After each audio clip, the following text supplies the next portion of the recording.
Sigi escalation si mafam amada litana thoe sida thoe aduda thoe tenopal thoe amada heta thoksano ba security forcing sina magi amadi intelligence ki sourcing sina magi marin leba mathongna phudok pangamaga ngamata gadi sarkar gi intelligence sarkar gi SIB sarkar gi IB sarkar gi leriba Assam Rifle gi general sing brigadier sing then colonel sing ko major sing moi gi tariba posting do duty se mapung phana tawde ha basi mai yam senge ya bo sikte yam sena da ko mai yam thin senge ba crime ma thokra matung da ngasai NIA da sinagraba crime do miyam na oina nainaraga madugi crime do sumain thopor me sumain tawor me apin da do adai do oina assessment do tawlereba sarkar gi oiba thabak thoram da achowa ma thoge ta ni makhata na thogan da bai bse moi gi mathong ne ba sigi thabak si tawba ngam de ba sarkar se aduna haiba tawdok si thokra matung da mi ahum je leidre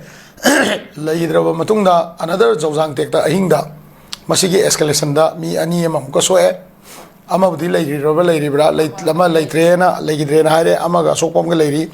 then adugi marak to da nungdin talak to da akoi gi senapati da chatpa la gari sing pharaga mi khara ma kidnap tawre adusu hujik aina khanmada hujik pok thadorok triba mali ado isona chanbibo oisano akoi sugumba tawdokse kuki na bu tawbo igera amana bu tawbo bra yellow mi sing gi marak ta smaina khana ba chaina ba nungaina da bale se wari sanaraga loina mak kokmi na yai si moina mayam na khangwi bam thoi ada hoi ai mi sirabnina ai ju mi gi mi do hat ke na khalak pai se masana ta bane ko ada ai mi si doi maram se marak sida leba criminal sing natraga anti social elements sing akoi marak ta bu yaure moi marak ta bu yaure naga marak ta bu yaure anybody gi marak ta yawdo disarm torga dismantle torga madugi moral adugumba thabak chathabagi moral do namjal laga thamba hai base sarkar gi mechanism sina kal ka dangam gadabne ba sigum tawrodi akoi phaba punba lakani sigum tawr ta di akoi organization mathak da allegation lakani gaise kinadre bo sik se mayam se government je leiribra natragal leitrabra government gi sagi ka ani ko akoi gi government gi leiriba requisite forces sing IB sing intelligence sing sina what is it kasai ga ni miyam da logi oiba akiba se thamba ngamdre ba adu ngamdrabanina thodo ma thoe thodo to tho maga jungle da chenjan gre khosan gre highway wana te ba chen thodo si tho ma tung da another group ama mung thola ga lengak le gere leiro da khoi mi si rabdina khoi ju mi suk ti kidnap to gani nataga khoi di mi suk hat kani haibagi wakhalon se leire ba adu ga same case ta khoi rom da su thoe bai noi rom da su tawro na injana ra kan da usik se zawjang tek da mu another ambush tawraga sagi atopa frup ki mi ani amuk no mai pale ne ma sine belai se aduna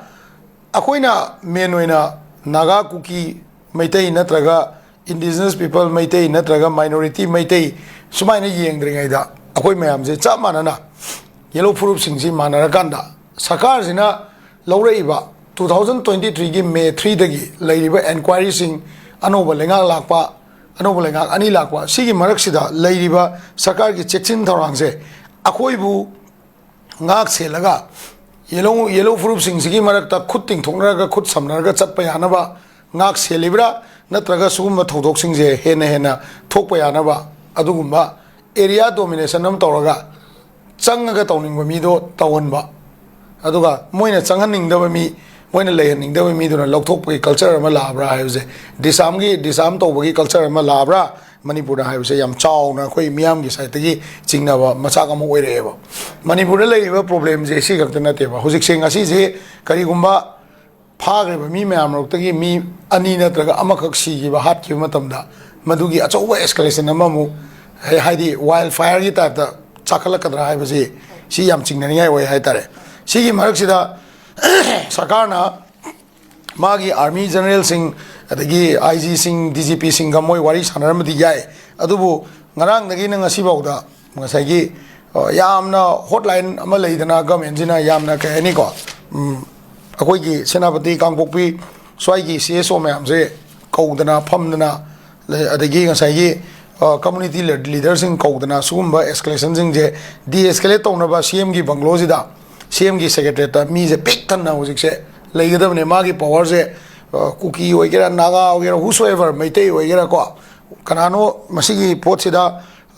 ingdan mangam ba di miyam gi voice na tawgadab tabak ne base